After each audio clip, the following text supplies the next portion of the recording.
What's up, bros? Welcome to a very put together and very professional Brograph broadcast. I am Matt. I am David Ariev. And I'm Patrick Goski. Yeah. Woo! First time we got Patrick Goski on the show this week.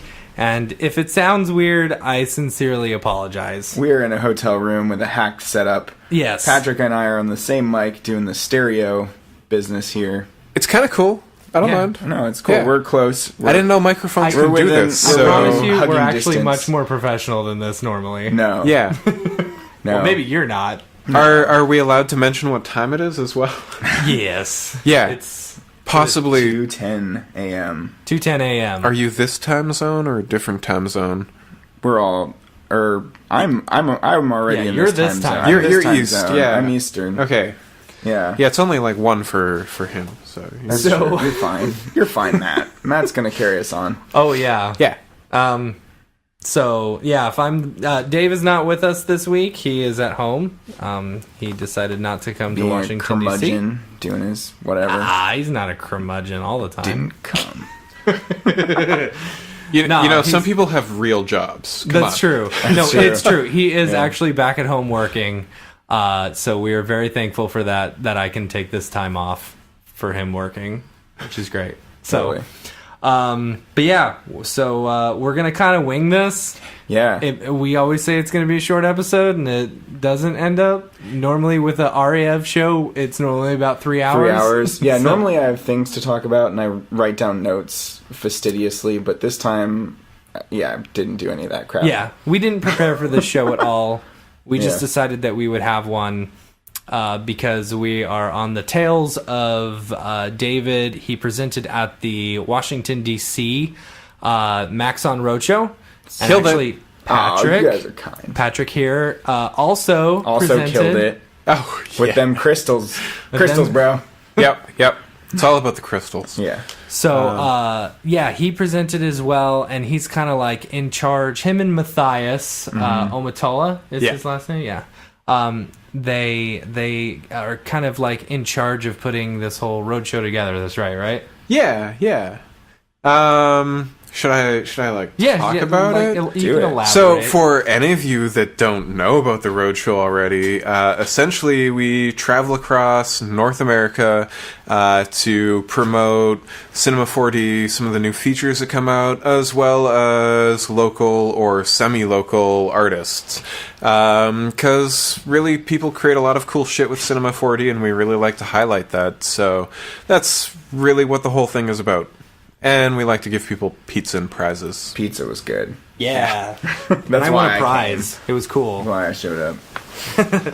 and we gave away some Brograph plugins too. That was really cool that you guys let me do that. Yeah, totally. We are all into people giving away free stuff. So I texted Dave. I'm like, "Hey, you're gonna need to make some coupon codes because we're giving away some plugins." Nice. And the people who won them, one of them didn't have Octane, and the other one only had Octane for Lightwave. Well, yeah, there's okay. Octane for Lightwave? Yeah, there's Apparently, Octane for everything. yeah. Wow. Octane is universal. So Sometimes I forget that won't thing is really there. help those people, will it? it's all right. I also told them because we've got the new the Gobo version of the light version of Luminous coming out soon. There That you we've go. been talking about forever. Dem gobos, though. Dim Gobos though. So Technically, you could have given them the thrill of winning and then be like, actually, we're just going to draw again. I think that would be fine. I think that would be true. fine. Yeah. or maybe I should have given him my revision effects. Oh yeah, what was lens that? I won? Matt won a lens. What is it? So basically, it's a don't know what it lens is. I like don't know what it is. it's a lens thing. You Those know? revision effects. Like yeah, it's revision. So like it adjusts your distortion on your lens and stuff. Oh. Okay, So but, it's- but yeah. that's what optics compensation is for. And that's Right. default. I'm sure it does more than that. I just don't don't Well, know. but I mean, they had the motion blur thing, and it's still better than the pixel motion blur. That's in true. After RSMB is Effects, still so- awesome. I don't know. Yeah. I like pixel motion blur. It's just slow. Yeah, it's really slow. Like RSMB is I think I faster. would actually prefer pixel motion blur over RSMB, but it's so slow. Yeah, that's true. I think part of it is because there is no vector pass, though. Yeah, that's true. I don't Actually know. has to do all like the pixel analysis. Yeah, Yeah, but I never. Well, both of them are throw doing the pixel vector. analysis. I never do the vector pass anyway. I just throw stock RSMB on. RSMB let it can its do thing. the vector pass, but by like the regular one just does the pixel analysis crap. But there is RSMB Pro Vectors, which will bring in vector pass. I mean, I use that, which I never use anymore because I just burn all my motion blur into Octane because I'm pro like that. Yeah. See, I'll do the Pro Vectors whenever I'm doing a project for Dave because I don't want him to yell at me for not using the Pro Vectors. Right, he does get very upset about that. I mean, it does look like crap. Yeah, I does. have to say, it looks like crap. If it, in certain cases, if it it's works running well. at normal speed, you can't notice it all. You don't notice it all the time. Exactly. That's true. And most people are only ever going to see this stuff for like 10 seconds, right? Right. Like, Yeah. Exactly. Yeah. Word. Toads. All right. So, David presented at the Washington D.C. thing. Yeah, We had a good time. I think so. I enjoyed it. Yeah, and you had a really good presentation. Thanks. You kind of showed off your My new Spaceman project. Your new Spaceman project, which Yep. is I'm gonna say right now is gonna get you into motionographer. That's bullcrap. No, Totally. Don't No, curse me no. like that. no. We'll see. I don't know. Yeah, Why don't you know? I loved it. I loved just it when don't you're know. like, What part or about it this do you happens, doubt, or something. though? I don't know. We haven't fleshed out the story yet, or What? something. Oh Today. yeah. I haven't like today at dinner. Matt was like helping No. me like figure out the story for the rest of it because there's no story. See, like this isn't gonna get anywhere because there's like the foundation is bogus. Like the director didn't want much of a story, and I was lazy, and I just wanted to make cool Octane stuff, so I just dove in. And there's but I fell can't even victim count to the number classic, of times you I've know, seen trap. amazingly beautiful stuff with no story. Yeah, and I you know. still Well, does Ash have a Thorpe story. Did it. People like I mean, that. So. that's like technically half the films out there nowadays. Though, Yeah, you're like right. they'll You're start production on feature length films and be like, "There's no ending. We'll write that. Yeah, later. we'll write that later. Every I'm still DC writing the ending. movie. Yeah. Anyway, But yeah, I mean, I guess that's kind of true. Like, some of the most popular, like Ash Thorpe's Nun. Have you seen that film? It's just a bunch of buildings and octane fog. It looks really pretty. Like the design is nice, but like the story is like there's a glow head dude. show me what you got. don't You know. still don't get that reference. No, I don't get that reference. You sorry. really need to watch Rick and Morty. Oh yeah, I need to. Yeah, you're right. How? I've seen a few episodes. Anyway, Glowhead Dude is like staring at the city and there are birds flying and it's like all atmospheric and ambient, but that's like the extent of it. But I think the problem with mine is that it seems like there should be a story. Like there's hints of like, this is almost a story. Yeah, but here's like, the thing. It's not done yet. yeah, you're right. There still can be a All right, story. you're right. I got an extension. I've got another like month or two to finish this thing. So I'll go do that. But that's one of my favorite things too. Is when there's hints of a story, like It just leaves it open for interpretation. Like when, Yeah, exactly, When I dude. think about Yeah. writing though, like my favorite thing is a short story because you get like dropped into this situation. You Right. have no clue of the context or anything, Fair enough. and you just have to like figure that shit out. And I mean, like for myself, that's why I really like just illustrations and like, Right. trying to capture a Yeah, moment. you're right. That Like- people create those stories. Like if you look Yeah. at Beeple's renders, everybody's like got their own story for what they mean, and Beeple's like, I just threw some fucking spheres together. Oh my gosh. I'm going to have to go through. You're gonna have to cut so this out. much Yeah, on sorry. This is technically a non-explicit podcast because, Oh, but sorry. it's not. It's no, okay. I'm following all right. through that whatever It's technically Too. not. Yeah. because they don't want to get that technically- rating. Yeah, we don't want to swear have to a go lot. through They the don't have extra to get the rigmarole. rating. Yeah. So, Oh, can we just add like beeping noises? yeah, totally. yeah, totally. Wicked. Yeah, but I mean, even with the Beeple stuff though, like his dailies, there is a little bit of a theme that he like picks up on. Totally. And I think like he was saying that each time he's making stuff, he's making it for the films that he makes when he does his shorts. Like Yeah. Oh he's yeah, building he's up the building up assets and kind of for like sure. working towards something. And you can almost sort of piece together a story based off of that. I but can't wait to see who where knows? the one with him being sick. Where that Yeah. one gets incorporated. For Well, the listeners, all of the the stuff giant from- pile of diarrhea. yeah, all that's of what the he stuff did. from this year, though, it has been like the landscapes with like figures. And, Yeah. like, There's a so very it consistent could be theme. interesting. Who knows what he's gonna do? Yeah, that'll be amazing. It could just be that Only he knows. Only he knows. one big lead up to that dude and shit. Like, Yeah, totally. Oh. Yeah, it's hard. I know. Wait, right? that's not censorable though, because like that was in the context because that's what he actually said. Right. Yeah. Yeah, exactly. It's like quoting someone. Exactly. So that one was still cool. That one was cool. Just leave that one in. Yeah. So we really don't have a layout for the show. No, we're just kind of that's winging okay. it. Yeah, we're doing it. We're here. So Patrick is like, he's big in Cinema 4D, and he does these super cool, like sculpture-esque type stuff, right? Yeah. And character stuff. And He does like the beards. He does these guys with beards. Yeah, that are the really these big awesome beards. long-faced beards. What's your Twitter handle? My Twitter handle is PGOSKI. Pigoski. Pigoski. Yeah. So check his stuff out. You can see it. His avatar is like, this super awesome sculpted beard guy. So yeah. Patrick has been working with people for a really long time in Cinema 4D. One of the first videos he made is called Tiny Tortures. He made it with David Lewandowski. That was actually the second one that I made with David. No way. What was the first one? The first one was... Well, it was the first music video that I did was also with David, but it was the... Oh, was it the guy with the head? Yeah, the Friendly Fires. I love that video. So we need to put this in the show notes, but there's this guy that's like... trying to, I don't know, I'm going to describe this terribly, but he's got this weird, like, cube head. There's, like, a video on each one. It's, like, almost like an LED screen of his face. And it's, like, all of this object tracking amazingness. Mm-hmm. And he's, like, trying to get to this weird, like, chick who's got this head that extends. I can't explain this. She's like some alien. And he's trying to attract her. Having someone describe you exactly what you created? Well, so the whole thing was David's concept. Essentially, I jumped in with like the execution. So I did like modeling. We did some like photogrammetry. Yeah. Is that the proper That's the pronunciation? term. Yeah.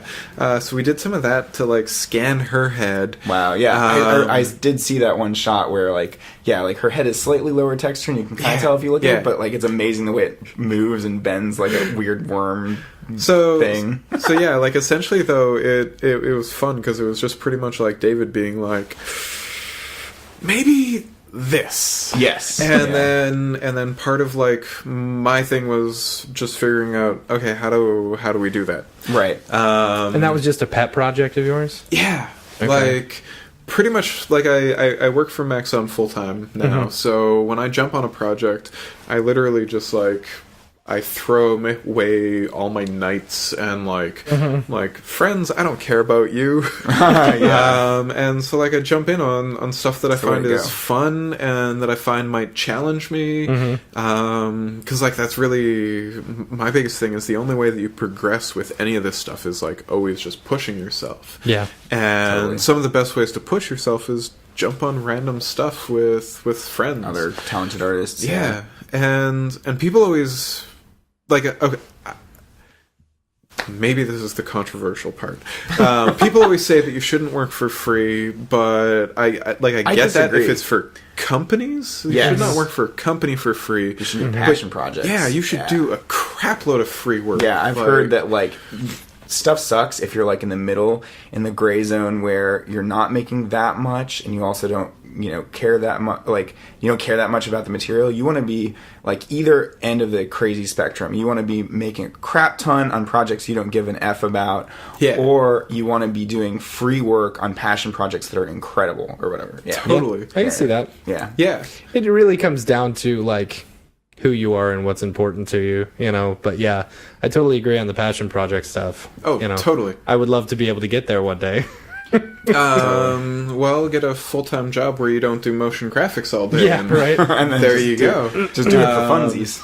Yeah, so that was the first video that we did, and then the experience of doing that, like I enjoyed working with him so much. Yeah, that he's when an incredible guy. When he pitched the Tiny Tortures things, I was just like, yeah. This video has Elijah Wood in it. Oh, and he has this arm. How'd you get Elijah Wood to help out? Because David knows all these people. Yeah, okay. This guy worked on Tron. Right. He worked on all the screen graphics for Oblivion. So like he did the Tron intro sequence with some other people, which is amazing. It's got like, I don't know, it's impossible to describe without just gesturing. And then what else did he? So Oblivion and any other films recently? So like there's a lot of stuff that he works on where going to the store. Yeah, so there's this video going to the store with the floppy arms. Oh my gosh, dude. I love that video. Yeah, it's David Lewandowski. Oh my gosh. There are two of them. Yes. That is one of my absolute favorite videos music. ever, as dumb as that sounds. No, it's incredible. And like the detail he puts into the shadows and whatnot. The The weird inverse kinematics setups and like, the composer of that music actually passed away this year. Oh, really? Just a couple months ago. It was super sad. David actually he sent me I a don't mean message. to laugh. Like that's funny, but he sent me a message and he was like, "Patrick, I'm so sad today." yeah, that really sucks. Like this guy passed away. He's my passion. Yeah. And I was just like, I'm sorry. Well, was that music from like the 70s or 80s? Like, I feel like it's this weird like. He was like one of the first electronic artists ever. Totally. Like his whole thing. He was the guy who made synthesizers a thing. That's awesome. wait, was that the guy who was on the Daft Punk album talking like Giovanni Jojo or something like that? Like, That's not him. Yeah, is it? his name is weird. I totally right. forget what it is. But good. Like David actually licensed the music from him Really? for those. All for that video. Yeah.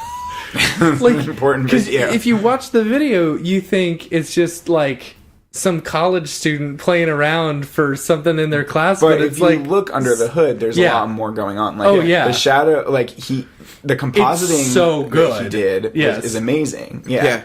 Well, so he's it's like, so stupid, but it's so stupid, but good. it's so good. It's so well executed. Yes, but as a compositor, he's absolutely amazing. Like, he blows my mind because, like, for the Tiny Tortures thing, there was Elijah Wood with a whole other arm. Yeah, and like he had to paint out that arm for every single shot. And then they put it on this like robotic, like it's a collection of all the objects in the room, kind of form this weird little tornado and like mesh and become his arm. Yeah. And this was all Vray at the time, and like he did the coins spinning and collecting onto the arm and stuff. So yeah, like I did the coin shot. Yep. And then the arm rig is my rig. Crazy. That's a crazy rig. Yeah. Yeah, it was brutal and it was super fun. How long did that project take you? I think in the end we were a little bit late delivering, but like a month and a half. Totally. Okay. And it was like a fairly decent team. At least for like the full production. For the VFX stuff, it was just like 4 people. Cool. Okay. I think. Because it was myself, David... And was this just a pet project of Alex his? Leonard. I haven't heard of him. This was just a pet project of his? Or Or was this like something that they were actually paying for? I have no clue. Because you said that we were a little bit late on the project. You were just working for... I was doing it for shits and giggles. Yeah, that's awesome. Like that was really my thing. I was just like, this is fun. I'm going to do this. Awesome. Why not? And also, like... I don't think that there was nobody asking me to like build an arm out of wires and shit. And I was like, I'll do that. Totally. That's funny. great. I'll do that. Yeah.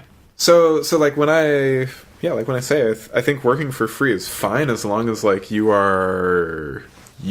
understand that that's what you're doing. Totally. Everything okay there, Matt? It's recording. I'm just looking at the time. The time. What is the time? Nothing. Sorry. Yeah, it's like 20 minutes. We're still good. Are you bored of my story already? No, Is that what you're absolutely saying? not. I just can't see the time on mine. So I need to now have a reference as to how far we're going. Oh, Okay, cool. Because I know you have to get up early, and I have to get up early. Yeah, man. Okay, So, where was I? Go on. Yeah, so the arm, super fun. In the end, it was like the heaviest, like sluggish thing to work with, Right? Because Which every is the single geometry or wire was dynamic. Wow. There was a shitload of geometry from all the wires. Python saved my life. Sweet. Like, seriously, learning a little bit of Python if you're doing like a lot of rigging or even like just general scene management sometimes, that is a brilliant thing. It's like you can swap out objects, you can change complete hierarchies. Oh, that's cool. Like, It was totally worth it because like I rebuilt the rig I think 4 or 5 times. Wow. Because like Jeez. I'd get to a certain point and then I'd be like, oh wait, but that's not gonna work. Oh god. And so you're like, okay, well now I gotta rebuild everything. And I was a dumbass and I didn't actually just start and figure out like one wire perfectly before I did everything. So I like built this entire arm and then I was like, shit, I gotta do like 50 of those now. Totally. So then Python. Yeah. So that one was lots of fun. And then after that, there was one other project that I worked with David on. And yeah, that one was fun too. Mm-hmm. I don't know if I've seen that one. What's that one? No, it's still technically in the works. Oh, it's in the works. Awesome. Yeah. Well, that's good to hear that you guys are still working together because you guys make really cool stuff. Yeah. That's no, awesome. he doesn't hate me yet. That's good. Most people after like a couple bouts of working with me, they're like, "Why did I bother doing that?" It was probably the dreadlocks. Like I was telling you earlier, like the dreadlocks. Okay, so in case you guys don't know or have never seen Patrick before, or if you have, he's the guy standing around the Maxon booth with the giant dreadlocks. Was But no longer. Was So the guy. I think we talked about this on the show. I think we mentioned that like that because that's big Cinema 4D news was you trimming off the dreadlocks. I loved the reveal on Facebook. I Yeah. think you had you still had your dreadlocks on, and then you take them off. So That was amazing. So that after I cut my dreadlocks off, I took them all, I taped them into sections so that I had like little packages of dreadlocks. Oh my god! And I stuck them under a hat so that they'd all stay there.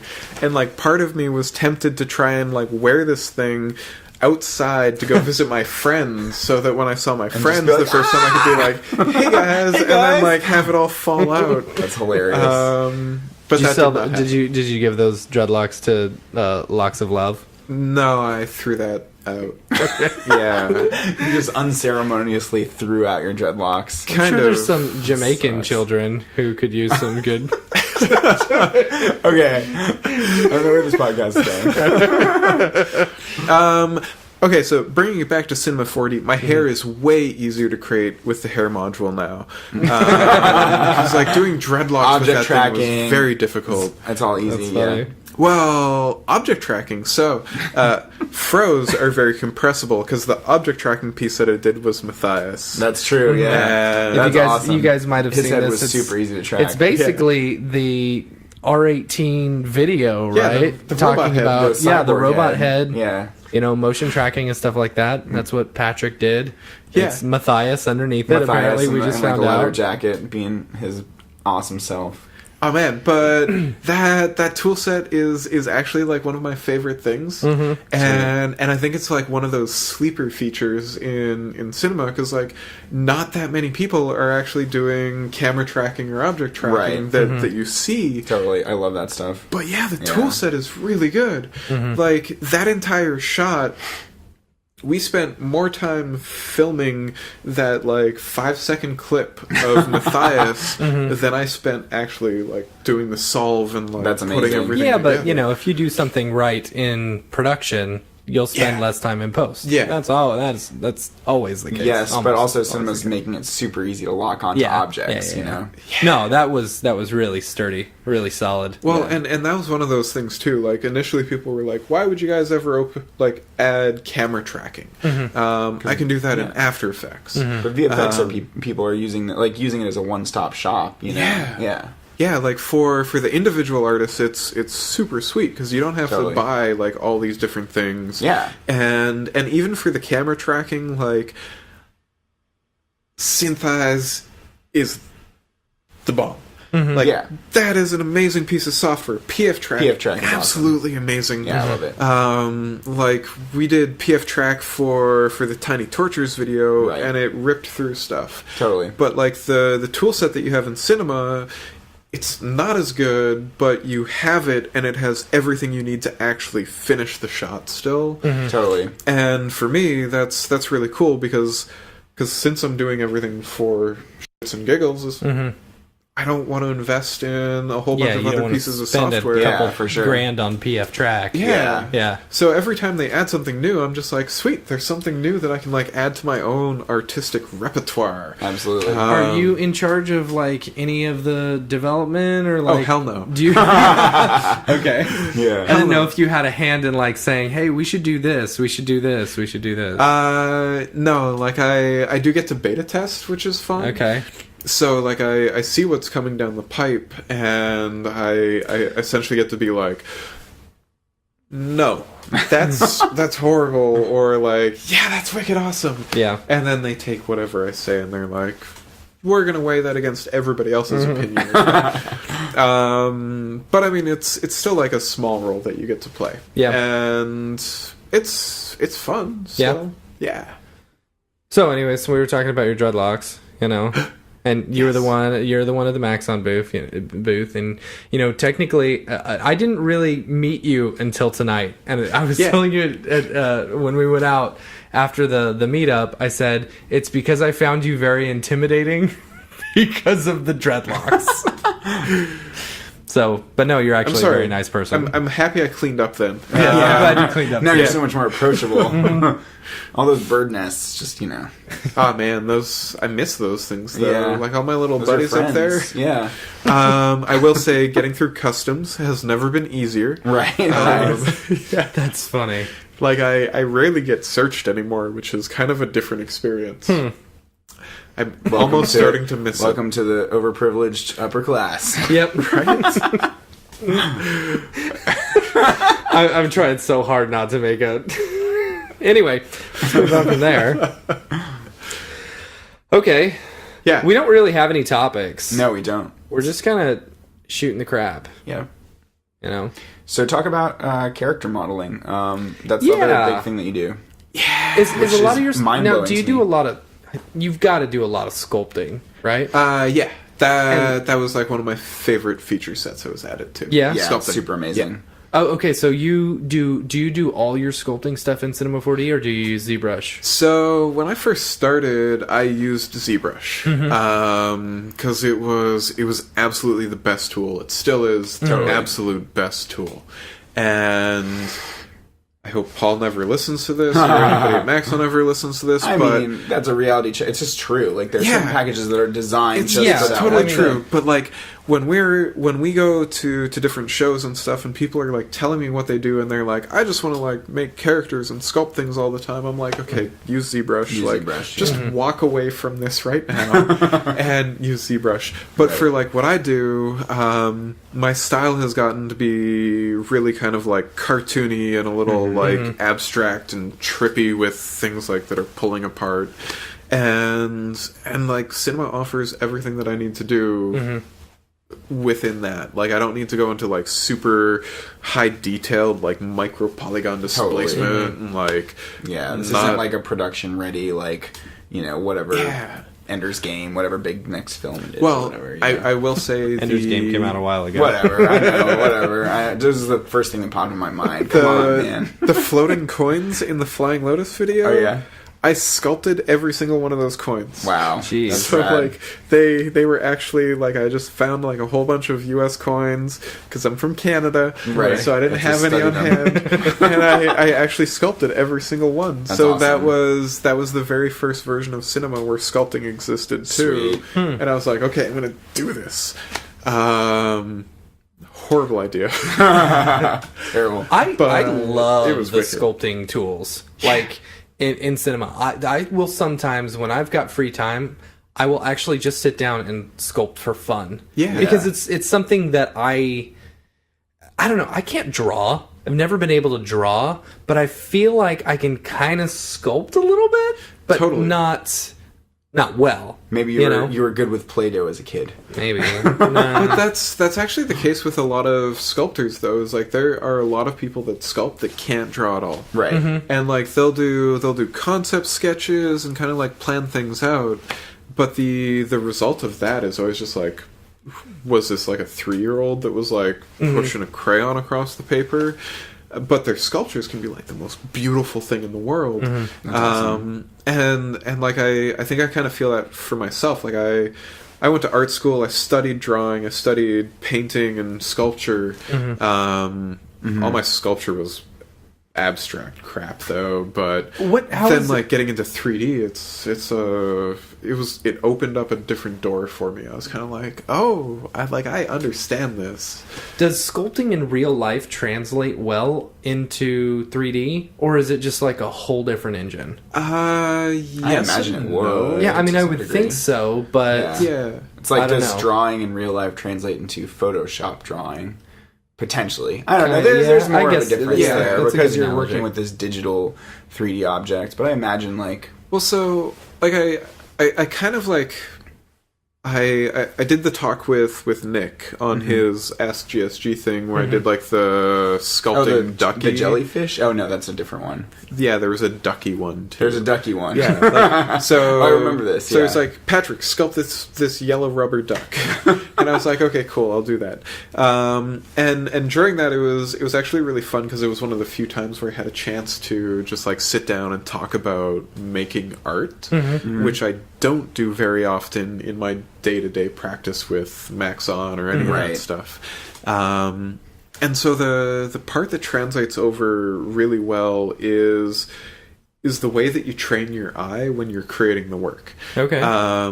Because, like, when you're sculpting, you're always moving around your object and you're always considering it from, like, every single angle, and you're always trying to, like, figure out how that thing exists in space. And so I think, like, just from spending so much time with looking at objects in real life, it was easier to go over to 3D and then be, like, rotating around something and be like, oh yeah, like, if I just shift it over a bit to the left or a bit to the right or maybe up or down, I had an idea of how that would exist in real life as well. Like, one of my favorite experiences was finally getting a little miniature 3D printer and starting to print out some of the sculptures that I made. That's super cool. And it was just like, oh shit, these actually look exactly like how I thought they would look. Totally.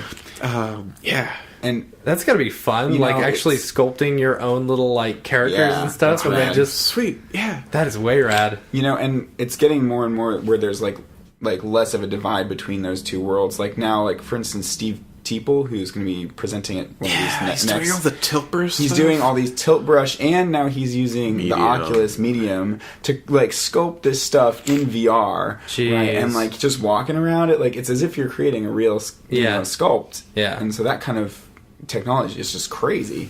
Yeah. Do they have tilt brush for Oculus? They do have it for Oculus, right? No, Or tilt is it brush just is proprietary for Vive, and then Oculus has something called Medium, which seems like more of a sculpting tool. And I think Oculus has Quill. Is that the one? I haven't heard of that one. Huh. What's okay. that?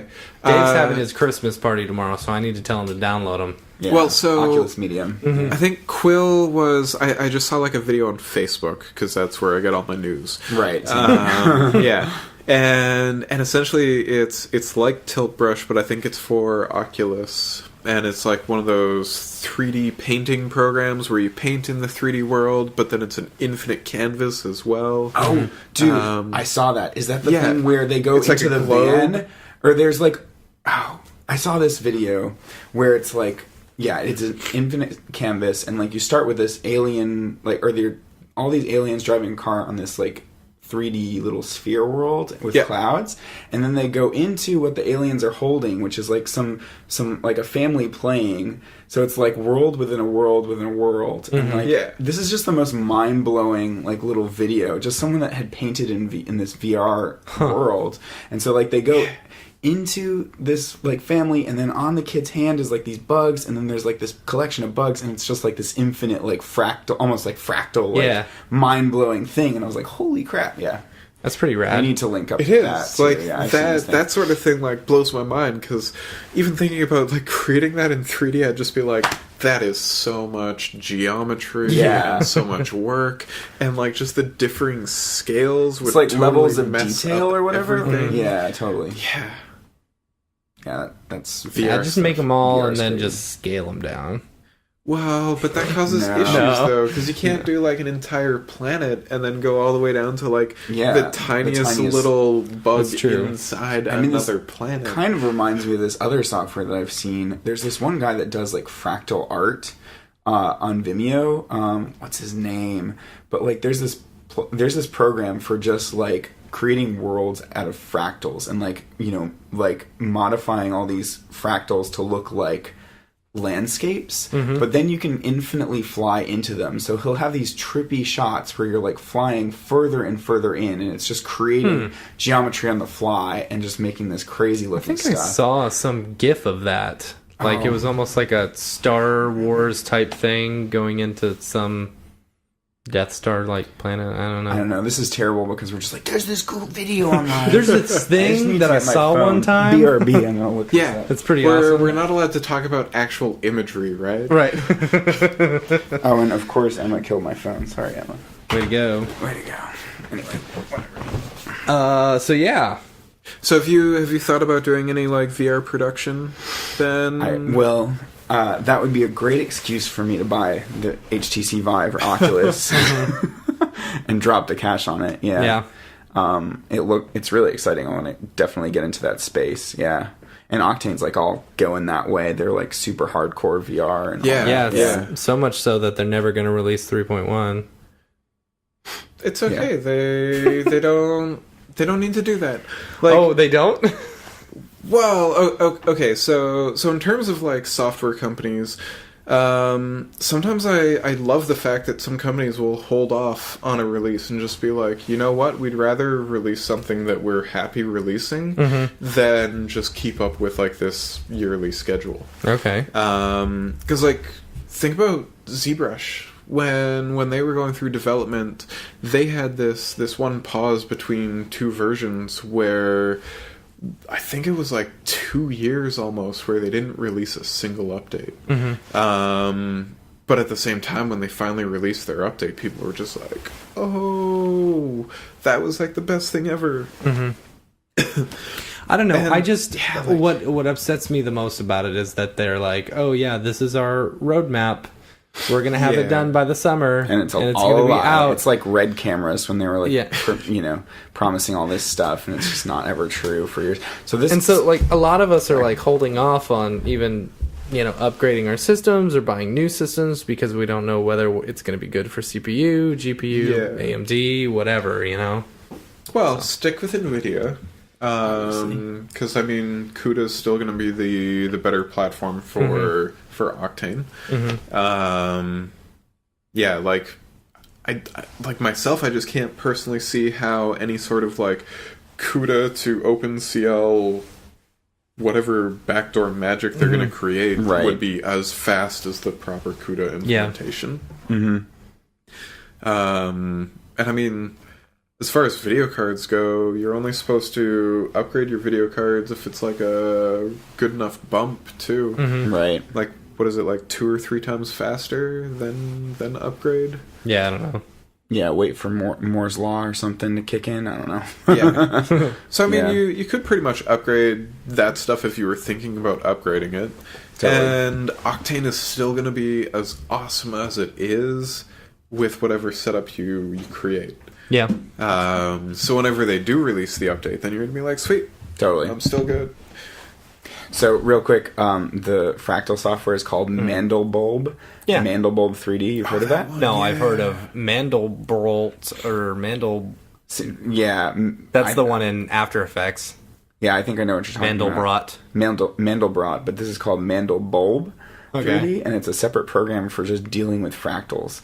So this guy is named Arthur Stammet with 2 M's. Check him out. He makes, I'll show you guys after the podcast. He makes, the most insane stuff. He's, infinitely flying into this geometry, and anyway.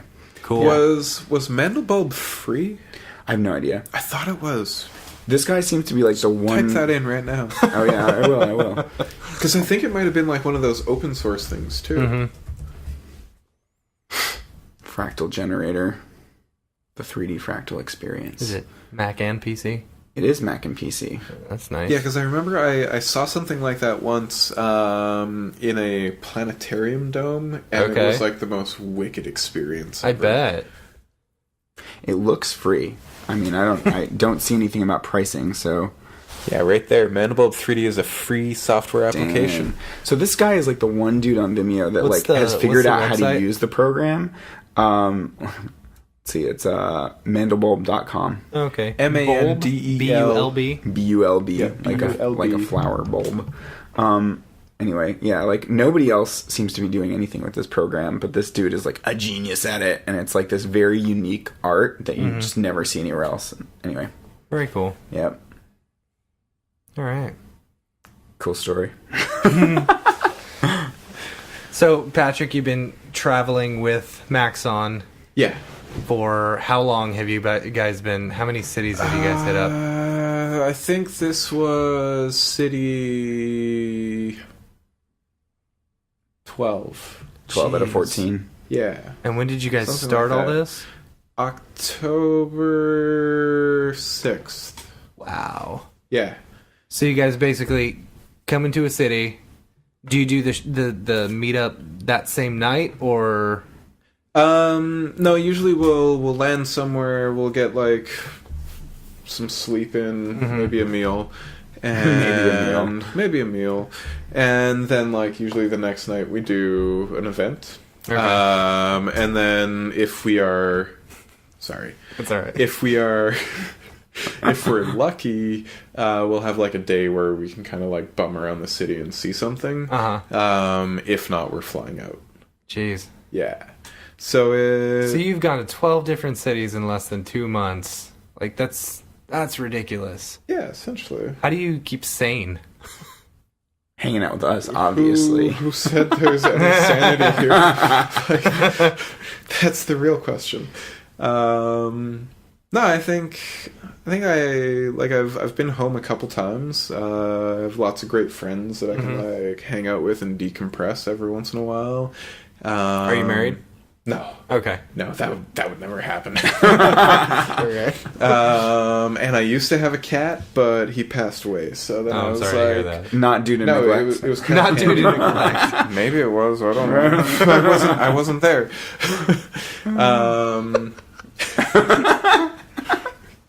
I left a big bowl. Like, it's a really big bowl of food, guys. Yeah. Like, the entire bag, the cat should be fine. It was like a couple months ago. It was- Around October. yeah. No, it's kind of nice because I can just like peace out, and sometimes I'm kind of sad that I still pay rent. Yeah. Cause it's Oh, just yeah, like, because you're just not home. yeah, I should have Airbnb'd my place. That's what I never thought about. There you go. Next year, That's more that'll work, be the real though. It's plan. more work. Yeah, It's like another job that you don't want because it's a boring job. kind of. I don't know. And it is kind of tough. Like it's really tough to get any sort of work done when you're on the road too, because you're always just like hanging I out can in imagine. a hotel room. What's your render engine of choice? I like them all. Okay. Okay. Right Rendering now, house. I have a very nice friendship with Octane. Okay. I'm really digging Redshift, although I wish I could play with the beta more, but yeah, that's still locked on my computer at home. So that was a wonderful 2 months of Redshift that I haven't experienced. You need TeamViewer. Were you telling me that Cornelius Domrich was doing Redshift stuff? No, Octane. He's doing Octane. Okay, Yeah. cool. Yeah. That's what I thought, but I was confused because you were like, are you on the beta? And never mind. Oh yeah, that was the Maxon beta. Oh, the Maxon beta. Got Yeah, it. yeah. So you're liking Redshift. Yeah, Redshift is really fun. Like the subsurface scattering. Yeah, I really that's love that fantastic. stuff. It's super fast. Uh-huh. But part of the reason for that too is because it's like the only GPU engine that does GPU calculation for interpolated and cached GI, as well as Whoa, subsurface. say that effects. again. Yeah, that's a lot. Okay, so like Octane, essentially when you're rendering GI or you're rendering your subsurface scattering, it's doing like a brute force calculation of Right. every single ray that's going through there. And to find like a stable solution, you need to shoot a crap load of rays into the scene to Yeah. get like a proper Yeah. representation. Okay. An interpolated solution or cached solution is similar to what you would have in Cinema 4D with like the I know what you're going to say. The like element light mapping. Yeah, right? like the light mapping or Okay. the irradiance cache. Right. So you're sending out a smaller sample of rays into the scene, and then from those rays you can blend between them. Okay. Which means for like a brute force solution, let's say you need like 1 million rays cast into the scene to get like a decent solution. Mm-hmm. Right. Whereas interpolated, you could say like do 500,000. Right, and then figure out the in-betweens. Exactly. Yeah. And so since you have that, it's super fast to get like that initial calculation. Because like the 1 million is fast in Octane already, but then 500,000 on a GPU is even faster. Totally. And then since it's cached, if you're doing an animation or at least like a camera fly through or something where an object is not like totally occluding the entire scene, it's able to look at that cache and reuse it for every frame. Yeah. So rather than like having to refigure that out every single time, it's just being like, oh, well, actually... This is that same thing. Yeah, like it's the exact same thing, but maybe these like 15 pixels over here changed, so we need to calculate just that area. That's neat. So in those sorts of situations, like Redshift totally kills it. Sweet. Like I think for architectural work, anything where you're doing a render in an interior, it's going to be the renderer. Yeah. Yeah, because It's almost like I almost feel like Redshift is what I really hoped Vray would become. like the Vray RT. Yeah. Yeah. But like I haven't messed around with the newest version of Vray because they don't do demos. Yeah, Which is really dumb. And I know people have been on the beta for the past year and a half. Or Yeah, something I mean, like when I that. was working at my last company, we were able to get onto the beta, but they didn't have any of the stuff working, at that time. So, I mean, I haven't worked for an actual company in like Well, and I 8 think months. most of the stuff is working now. It's still just not out there. Yeah. But yeah, like I like V-Ray too. Yeah. Like all of the production that I've ever done with David has all been V-Ray, and I like that because I like fiddling with attributes, and it has so many things to fiddle with. I do not like fiddling with attributes. That's why I like Octane. There's only so many attributes in there you need to fiddle with or whatever. Yeah. You're like, I love settings. Yeah, I really love settings. It's funny. I was telling Matthias tonight. I said that's why I freaking love Octane because it's so simple. Yeah. You can create something super photorealistic. With just minimal amounts of clicks, and it makes me so happy. But it also pisses me off so much because anyone can do it. Yeah, totally that.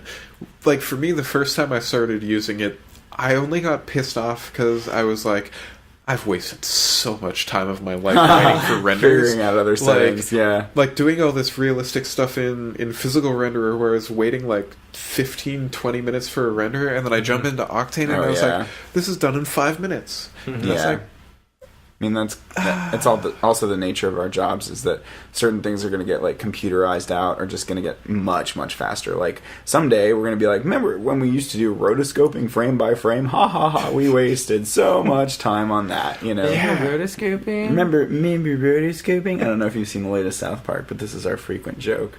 There are member berries. No. Anyway, It's okay. I usually like forget about South Park for a couple years, and then I'll then like you'll, go like, back and I'll be binge. like, Yeah. I have so much to binge Gotta see now. the latest season. It's pretty funny. you're traveling so much, can't catch up on anything. Well, and sometimes I just forget that it exists, and then I'm like, oh yeah, there was this South show. Park. But yeah, like with the rotoscoping thing, it's like what's the company, the Lightero, they did like What company? the camera where you can refocus afterwards. Oh yeah, the light field Like the light camera field or whatever. cameras. Yeah. So they have their camera that's like, I think they start renting it at like $30,000 a month or something insane like that. But it can capture like a depth map of your scene, which you can then use to like slice mask and out create and roto. like rotoscope stuff. Exactly. So once we start shooting with that, roto will become automatic. Yeah. That's Except it also uses like 50 gigs of data per second. That'll be nothing in a few years. We'll have Yeah. gianter hard drives for Gianter? that. Gianter. Yeah. Like not size wise, but size wise, like Maybe both. Data size. Data size, maybe both. Who knows? I'll just carry one on my back. Right. No, but that's part of the reason why it's so expensive, because the only way that you can use the camera is to also like rent their proprietary server system that it connects to, so that you can actually record. Yeah, it's totally not feasible right now. But yeah. Maybe if it sounds cool though. Yeah. Right? But at this point, the roto artists are still cheaper than that, I'm sure. Yeah. The horde of roto artists, possibly. Maybe. Yeah. I mean, especially if you outsource. Right. Yeah, which it all is, for sure. Yeah. So you're liking Redshift. You have a love affair with Octane. Yep. Do you use Vray often? Yeah, so like I said, like all the stuff that I've done with David has been Vray. So is he still on Vray? Okay. Oh wow. Yeah, he's on a good old fashioned Mac Pro from like 5 years ago or something. Me like too. that. Yeah. 2009 Mac Pro. So he's got he has like the CPU thing going on, but not the GPU. Yeah. But I mean, I still really love Vray too. Yeah. Like when I that's what really Vray really made me fall in love with Cinema 4D. Yeah. Because I felt like I felt like I had so much more control, and I felt like it was some stuff that kind of annoys me about Cinema 4D is that we don't use the same industry standard like names. Yeah. You know, Yeah. like diffuse and specular. You know, why can't we just use those? Why does it have to be color and reflectance? You know, Legacy. yeah. So anyway, like that's just a pet peeve of mine. But I felt like once I finally got into V-Ray, like our world kind of made a little bit more sense. Yeah. You know? Yeah, like for me, like when I'm using V-Ray, I still find that between V-Ray and Octane I can get similar performance for a lot of scenes. Just because Final Frame on Octane can still end up taking quite a bit of time, but also because I don't have like a crap load of GPUs. Yeah. So if I had more GPUs to throw in there, it would probably be a lot better. But I'm still usually looking at like 5 to 8 minutes for a frame. Yeah. Right. And are you? Is that direct lighting, or are you using path tracing or PMC? Usually I go path tracing. Nobody Okay. uses PMC. Because I'm... yeah, like I don't even know what the difference is. I just know it goes slower and things look splotchy. Right. And I'm like, why? Yeah. So, okay. So you're using path tracing. See, you're like the second or third person tonight who's actually said that they use path tracing and that they don't use direct lighting. You know? And me, I'm nothing but direct lighting almost all the time. Unless I'm doing an interior scene, you know, if I'm doing an interior scene, I'll do path tracing. But if I'm doing just a quick logo spin, you know? Yeah. Yeah, I mean, Zubair made the point that, the direct lighting is no longer unbiased. At that point, you're in a biased realm. Well, technically, even the path tracing is still biased. Really? Okay. That was one of those like interesting things where every single renderer is biased. It's just some of them have like more of a baked-in bias than others. Octane itself is less biased than most because it is based on like the actual spectral measurements of the way that light interacts with a scene. But there's still like there's values that are hard coded and there's shortcuts that are taken, and that's instantly a bias.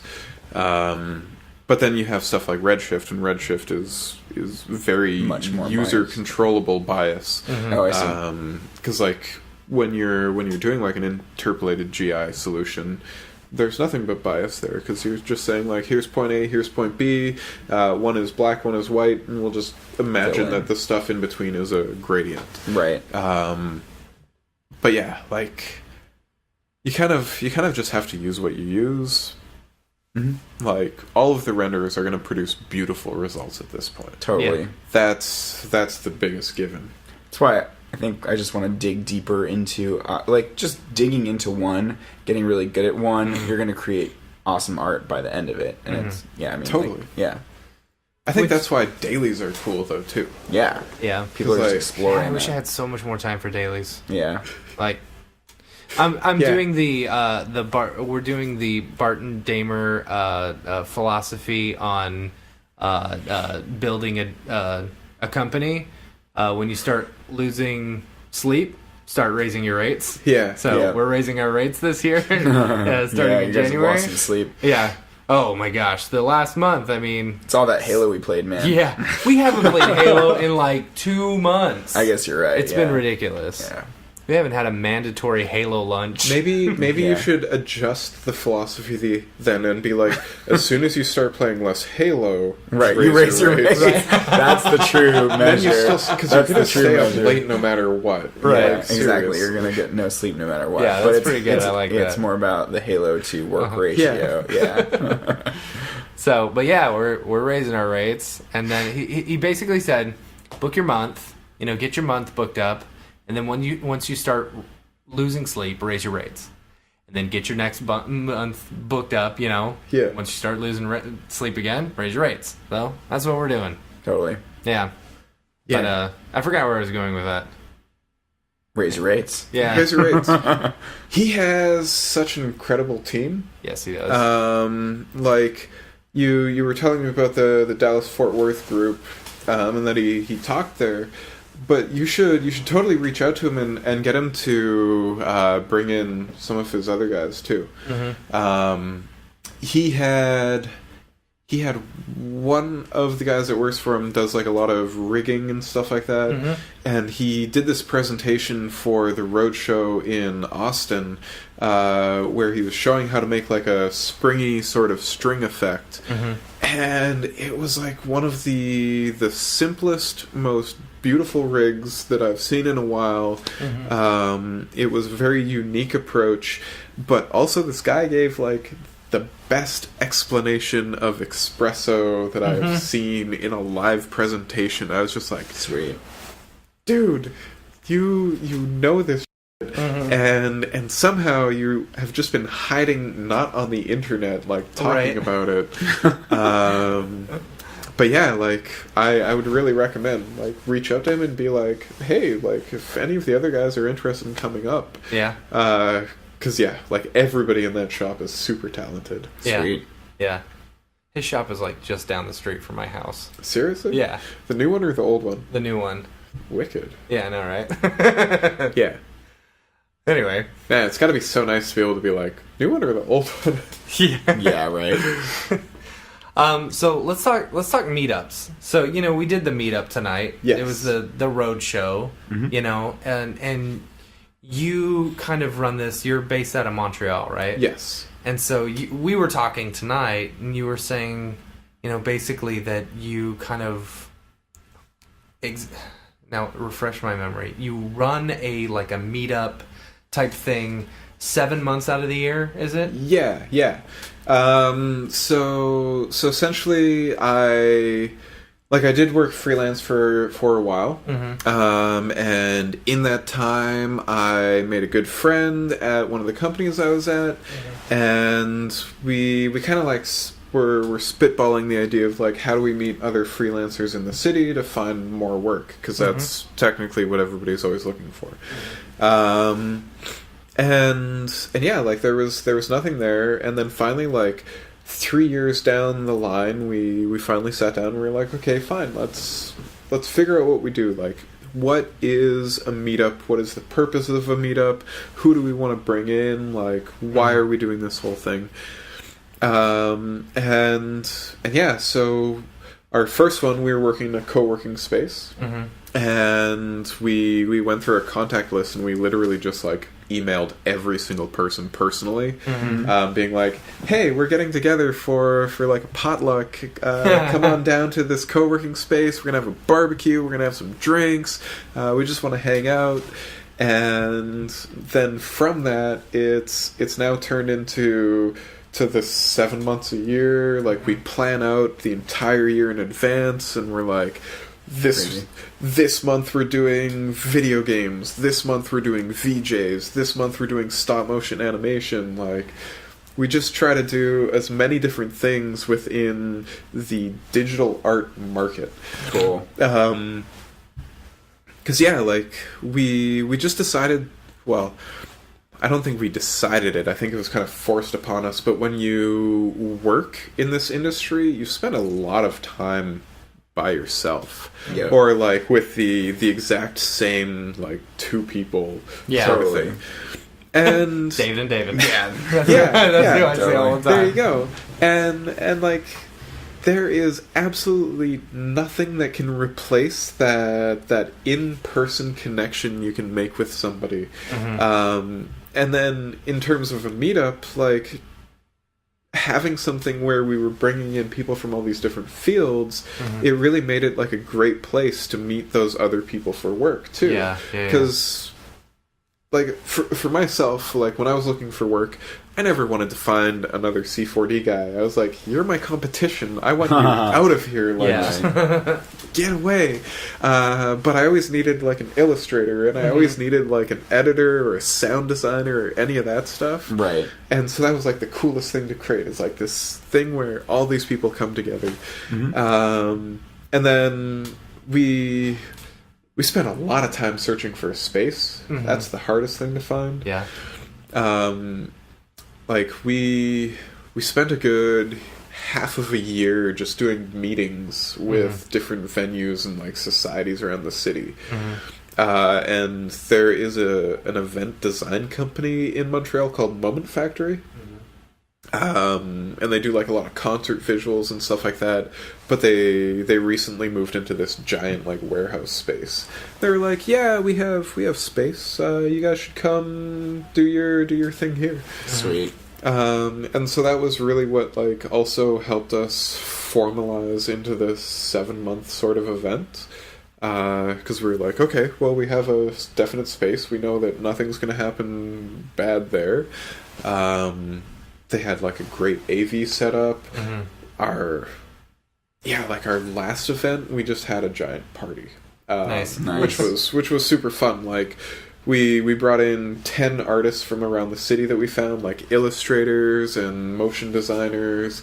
There was even this person that was like doing interactive art installations. Okay, cool. That's cool. Yeah, like it was just like some fairly eclectic mix of people, and they did like a round robin, like 5 minutes to 8 minutes each, just like talking about what they're doing, showing off their work. And then we got like one of the DJs in the city to come in, as well as 4 different VJs, and they were all like swapping off. That's crazy. How do you sounds like a party? How do you get a hold of all these people? How do you like learn about them? How do you contact them? So how are you getting connected with these people? It's basically what I'm trying to say. So I'm sorry. I'm tired. Our very first event was like 60 people. Yeah. And that was literally just, like I said, going through our contact list and reaching out to all of the people that we could possibly think of, being like, hey, we're doing this thing. We think it would be fun. You should think about stopping by and like hanging out with us.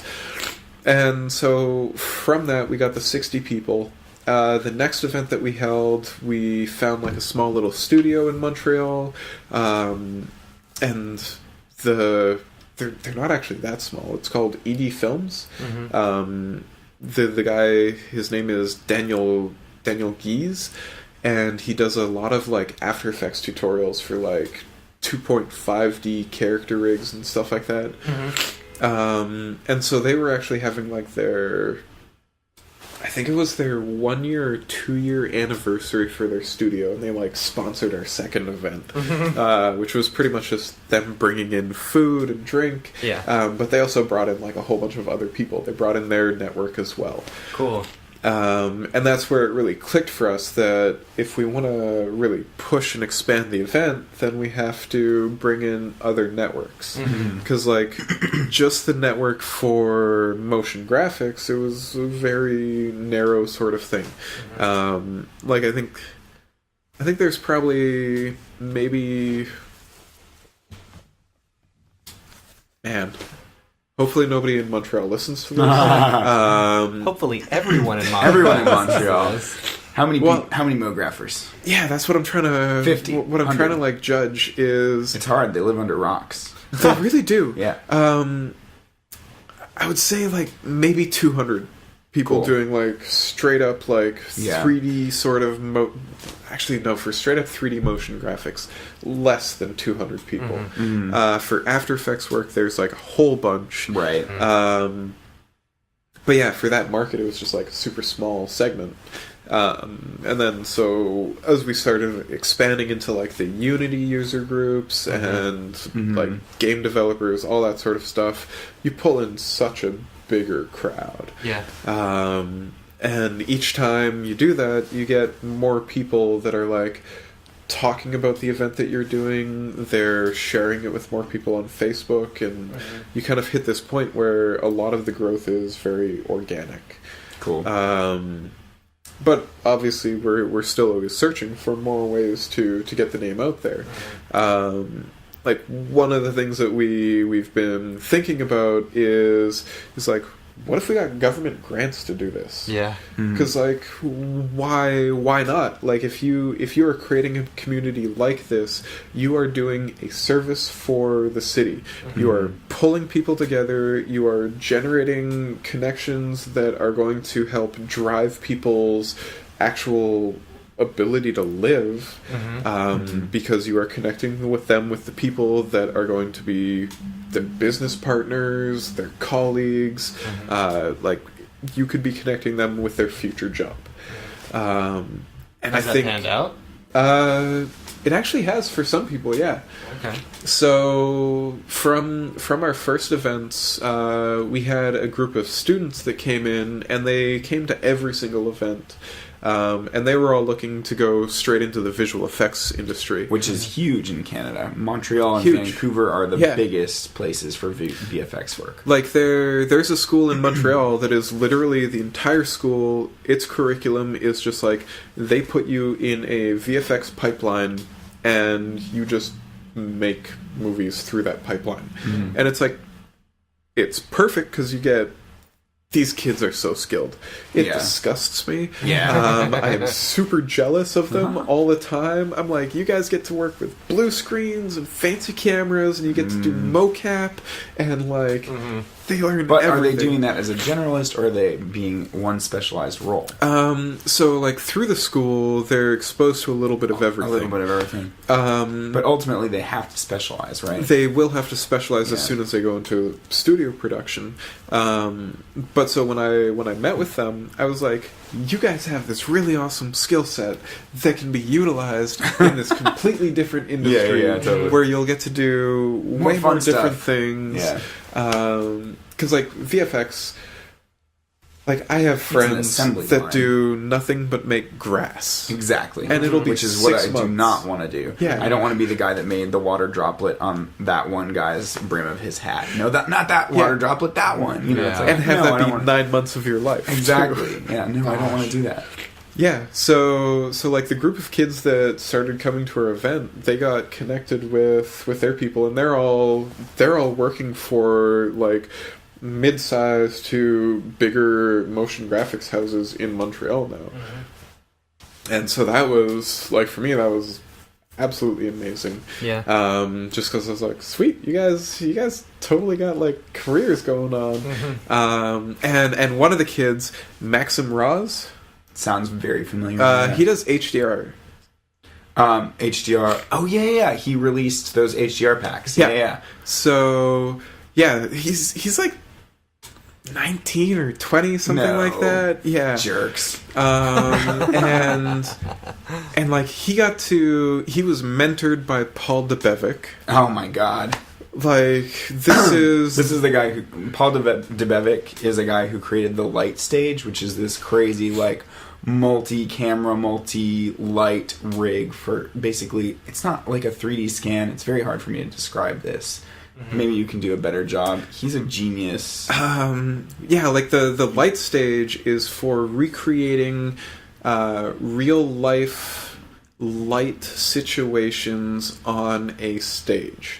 Okay. For visual effects and compositing. The end product, well, there are a bunch of end products, but you get like what looks like a 3D object of a person, but really it's because they've shot cameras from every imaginable angle at very high speeds, or like, you know, they're like all firing at once in these different lighting setups, like crazy fast. So you'll get like every imaginable lighting condition and every imaginable angle. So you can essentially, while there's no geometry here, you can rotate this person and change what the lighting conditions are on their face and see any kind of lighting setup, which is like very useful for productions. That's really interesting. I don't know if that's a good way to describe it. Yeah, like there was that, but also he's like one of the driving forces of HDR lighting inside 3D. Totally.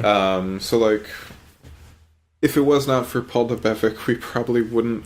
Well, we might still be doing HDRs, but probably, like, a few years behind. Right, totally. And so, yeah, like, Maxim, he's been making those things, and, like, the first time he ever showed me one, I was like, dude, this is sick. You gotta put this out on the internet. Do that. Totally. Yeah. Like, it's so cool, but, again, he's like... 20 years old. Is he going to collaborate at all with Nick and people at Grayscale that are doing the HDRI link? Or is he's just doing his own thing? He's got his own HDRI. I think he's like doing his own thing to a certain extent. I know that he worked with Maxon, or at least with Cineversity, to put out some HDRs through Cineversity.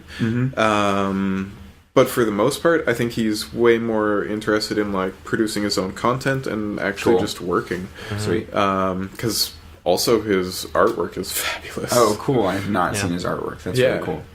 So, speaking of Cineversity, yes. Do you do anything with Cineversity? I feel like you do. I do. Yeah, like I think I have a few hundred videos on there. Wow.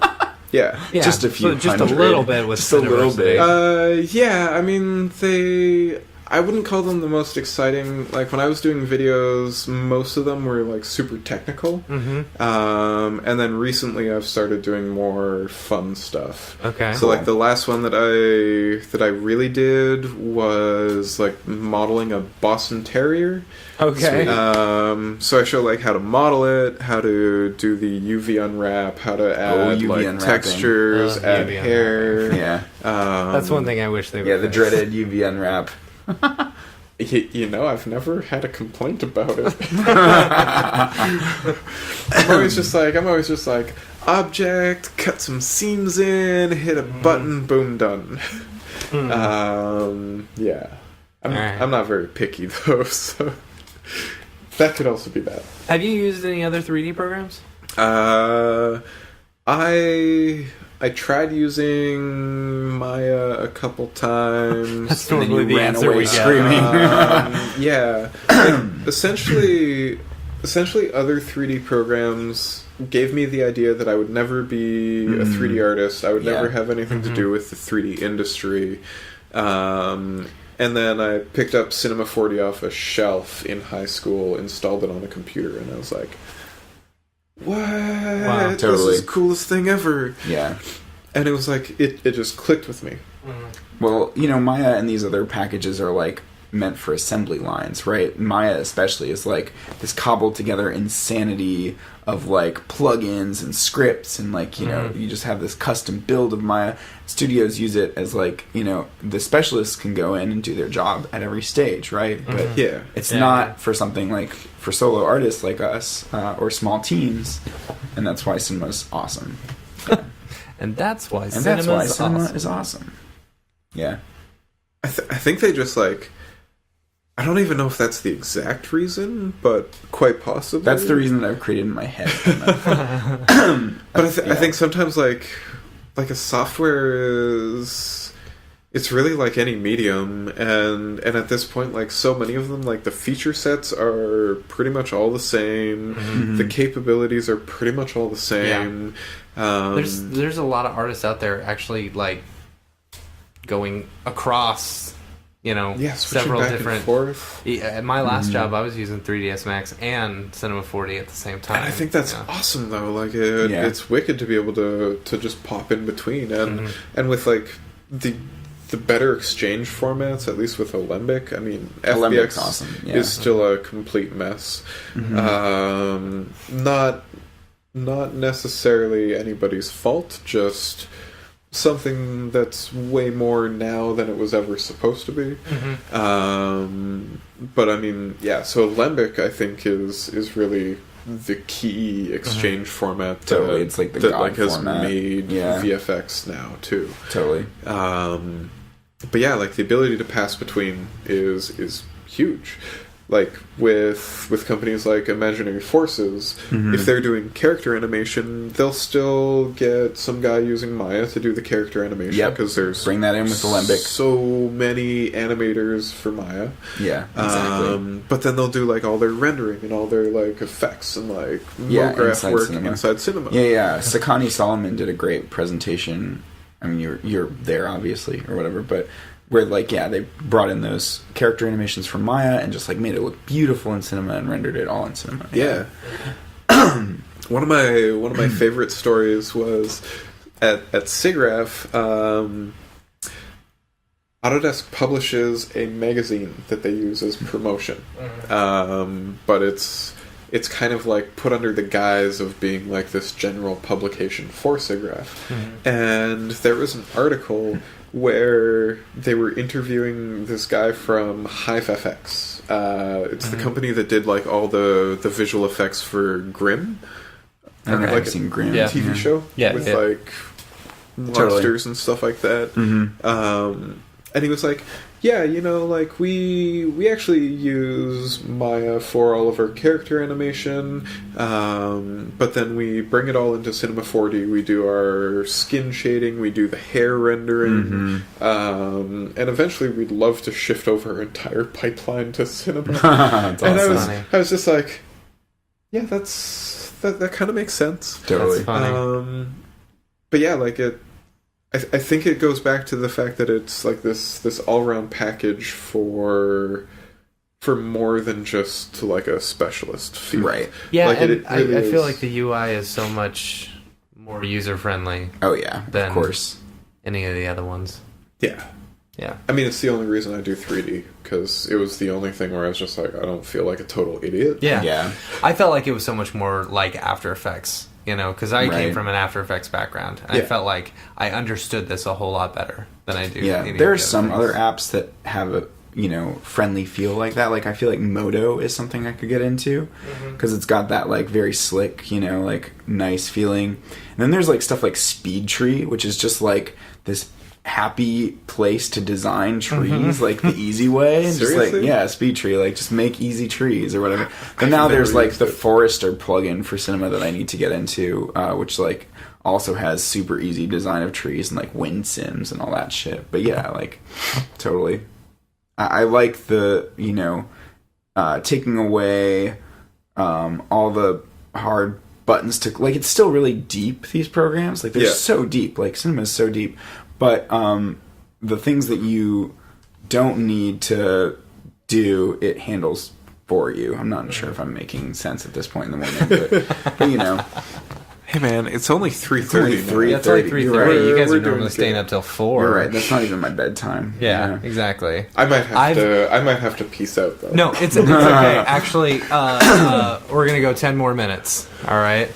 Can you do 10 more minutes? Okay, I can do that. All right. Because then that gives us an hour and a half show, I think. All right, So cool. I think that's pretty good. Okay, so I've got a new question that I'm going to ask every single new guest that we have on. Okay. And here it is. You've got one render engine and you've got one plugin.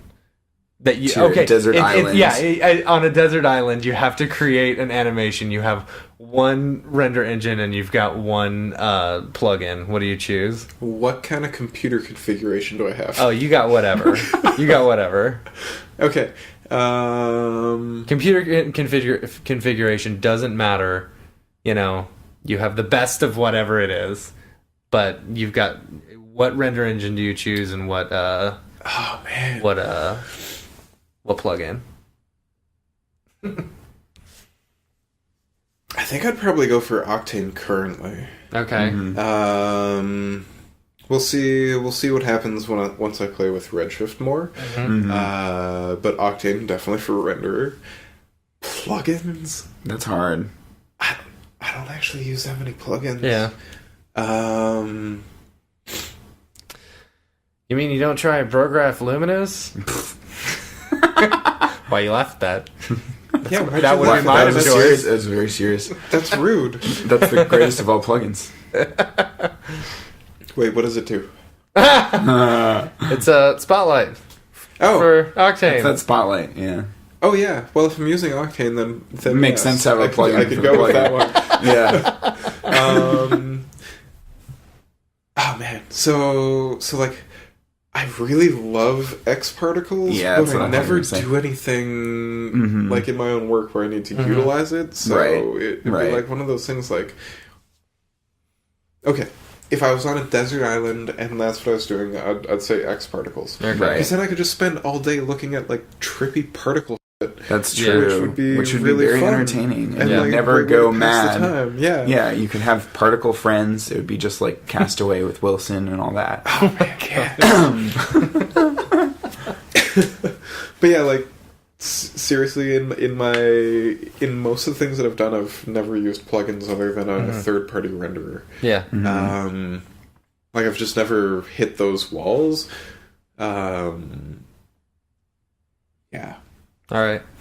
One word of advice for all the future MoGraph guys or people who are on the fence about Cinema 4D. Because you guys are doing the roadshow. I mean, I think the big point of the roadshow is really to push the new version of R18 and stuff like that, and kind of get people who don't know anything about it or people who are only using Light to kind of like, you know, purchase it and move over.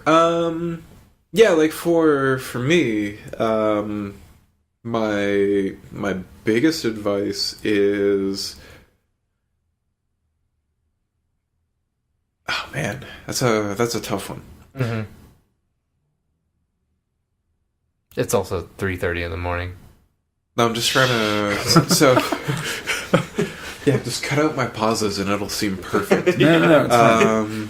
These are ponderous reflection times for the audience to also partake in. Yeah, so my personal opinion is use whatever software you feel the most comfortable in. Mm-hmm. Don't spend time fighting a software. Don't spend time waffling over what you think is better, or if you need to switch.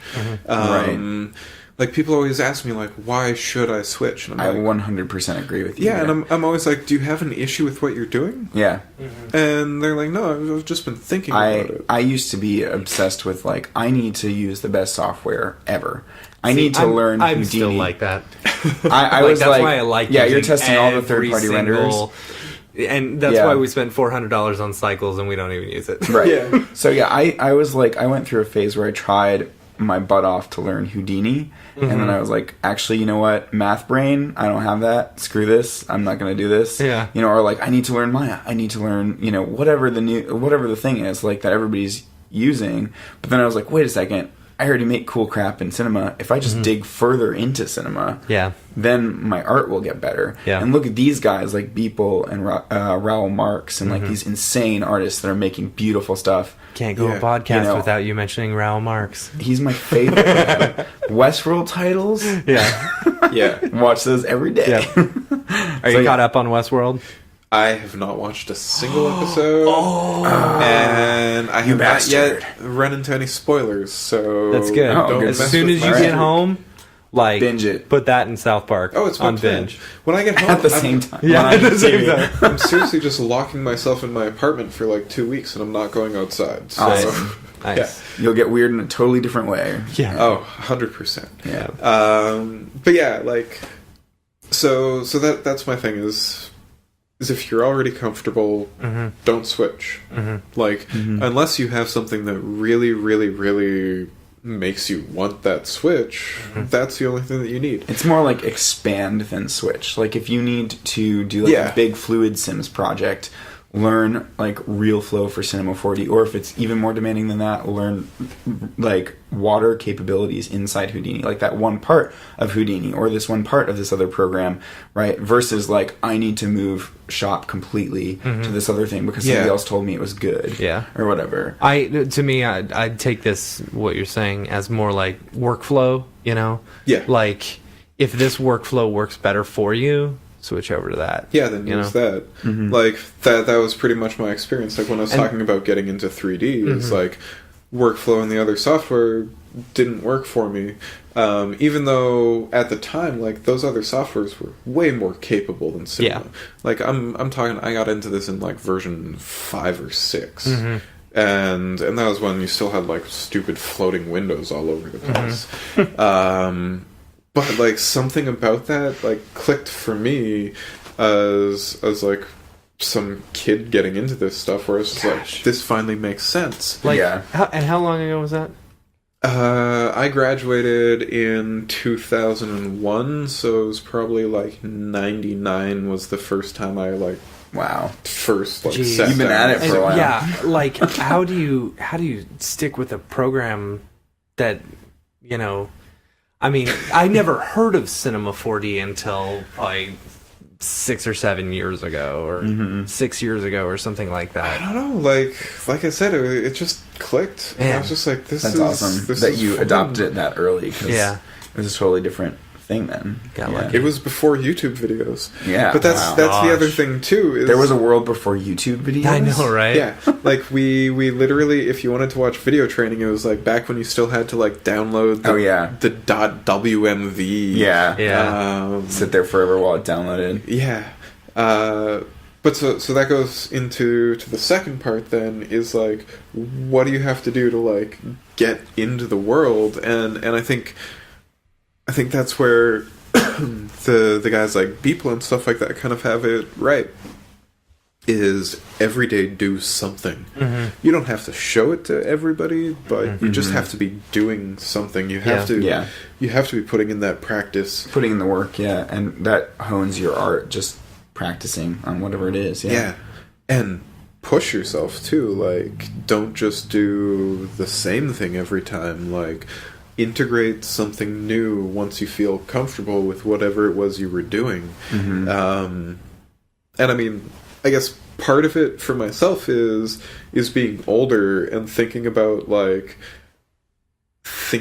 all these kids coming out of these schools now, where I'm just like, you guys are so much smarter than me. So I've really got to like figure out what sets myself apart from you guys. Yeah. They're taking my gerbs. Yeah, kind of. Yeah. Like, it's not Canadians that are going to take your jobs.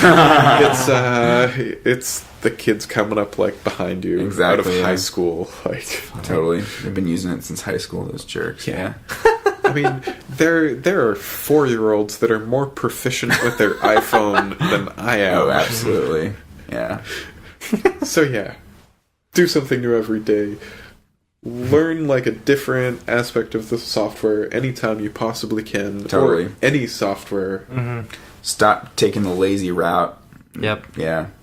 Like, actually force yourself to learn new stuff. Yeah.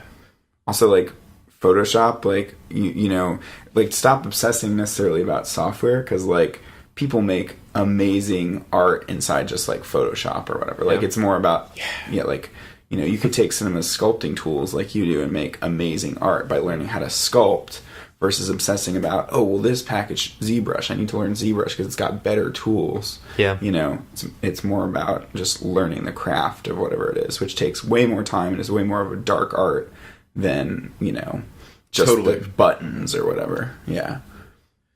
Yeah, like, I think the only reason that I can do like a half decent sculpture in Cinema is because I actually just have the practice of making sculptures. Exactly. So that's why once the toolset was there, I was just like, oh, sweet, I don't need to go to the software that actually let me do that. But yeah, like, for that, it was just still doing something every day. Totally. Like, I can't draw anymore for the life of me. My drawings look like total crap, but Sure, they're better than mine. But there was a time when, like, I could actually, like, paint a portrait and be like, yeah, that looks wonderful. And now I'm like, three lines on a canvas, and I'm like, okay, I give up. This is stupid. Yeah. It's funny. Yeah. All right. I think we're going to call it. Sweet. Cool. It's been a pleasure. So, I'm sorry, this was a shorter show than most people are used to, especially with David Ariev on. Yeah, it's true. Sorry, guys. But, we still had fun. Hopefully you guys could hear everything. Yeah, I'm sitting back. I don't think you can hear me at all, so... I don't know which waveform you are. Yeah, I don't know. Oh, shoot. All right. Well, there'll be something. We may scrap this episode entirely. Nonsense. I hope not. Nonsense. Nah, it'll be fine. All right, cool.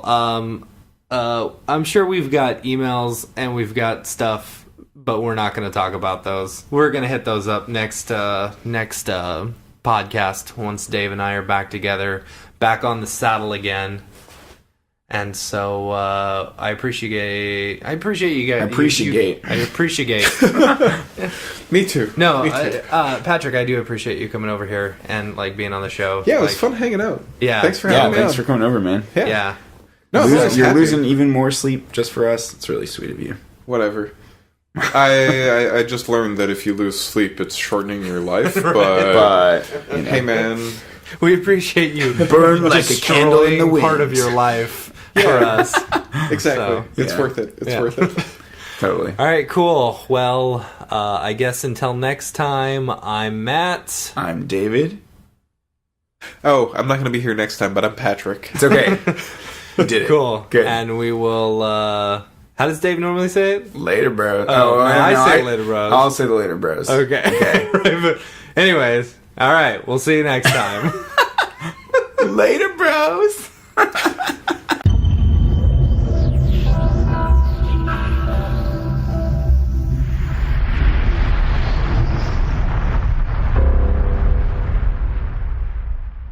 It's pretty good, I guess.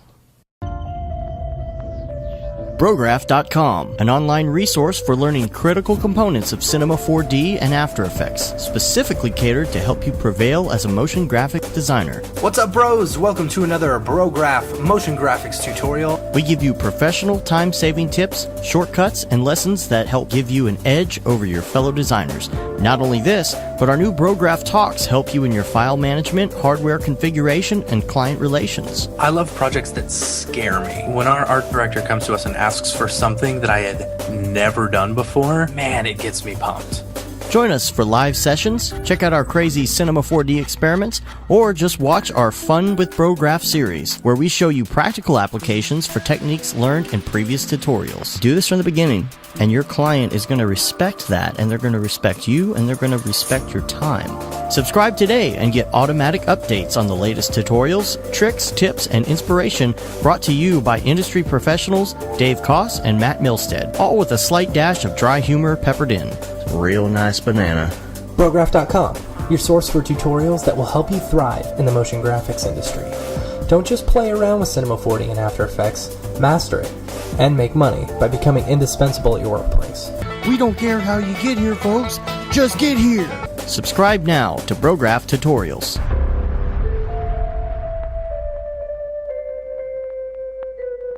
It's pretty good, I guess.